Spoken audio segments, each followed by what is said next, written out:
നമസ്കാരം.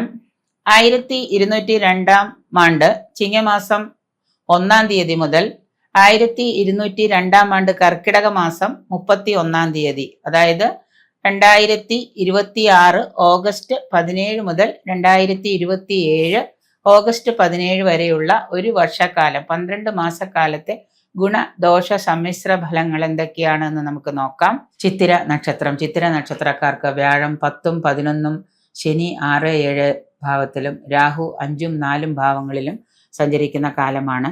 സഹോദര സ്ഥാനത്തുള്ളവരിൽ നിന്ന് ശത്രുതയും, പരീക്ഷാദികളിൽ വിദ്യാർത്ഥികൾക്ക് പരാജയഭീതിയും, കർമ്മത്തിലെ പ്രതിബന്ധങ്ങളും, ഭൂമി വാങ്ങാനൊക്കെ ആയിട്ട് യോഗം കാണുന്നുണ്ട്. വാഹനം വാങ്ങാനൊക്കെ ആഗ്രഹിക്കുന്നവർക്ക് അതിനുള്ള യോഗവും വന്നു ചേരുന്നുണ്ട്. കുടുംബത്തിലെ മംഗളകർമ്മ സിദ്ധി നടക്കാൻ യോഗം കാണുന്നു. വിദേശയാത്ര കൊണ്ട് ഗുണഫലങ്ങളും, തൊഴിൽ നഷ്ടപ്പെട്ടവർക്ക് തൊഴിൽ ലാഭവും, ബന്ധുക്കളിൽ നിന്ന് ധനലാഭവും പ്രതീക്ഷിക്കാം. സന്താനങ്ങളെ കൊണ്ട് സന്തോഷം ഉണ്ടാകുന്ന പല അവസരങ്ങളും ഉണ്ടാകാം. സന്താനങ്ങൾക്ക് തൊഴിൽ ലാഭമൊക്കെ പ്രതീക്ഷിക്കാം.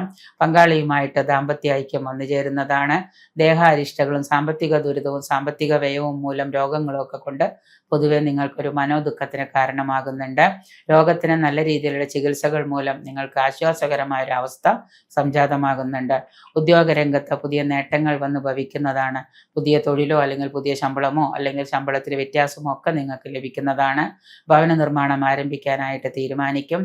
ആഗ്രഹ സബലീകരണത്തിനായിട്ട് ധാരാളം പ്രയത്നിക്കേണ്ടതായിട്ട് വരാം. ധാരാളം യാത്രകളൊക്കെ ചെയ്യേണ്ടതായിട്ട് വന്നു ചേരുന്നുണ്ട്. ഉത്തരവാദിത്തമുള്ള കാര്യങ്ങൾ ഏറ്റെടുക്കേണ്ടി വരുന്ന കാലമാണ്.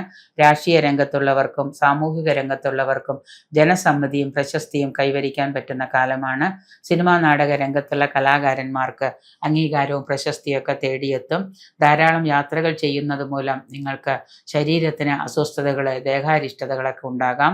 ഏറ്റെടുക്കുന്ന മിക്ക കാര്യങ്ങളും നിങ്ങൾ അന്യരെ ഏൽപ്പിക്കാതെ നിങ്ങൾ തന്നെ സ്വയം ചെയ്യുകയാണെങ്കിൽ, കർമ്മോത്സാഹരായിട്ടിരിക്കുകയാണെങ്കിൽ നിങ്ങൾക്ക് ഈ ഒരു വർഷം വിജയത്തിലേക്ക് എത്തിക്കാൻ സാധിക്കുന്നതാണ്. എന്നെക്കൊണ്ടത് സാധിക്കില്ല, മറ്റുള്ളവർ ചെയ്തോട്ടെ എന്ന് ചിന്തിക്കുകയാണെങ്കിൽ നിങ്ങളുടെ പല അവസരങ്ങളും നഷ്ടപ്പെടാനായിട്ടത് കാരണമാകാം.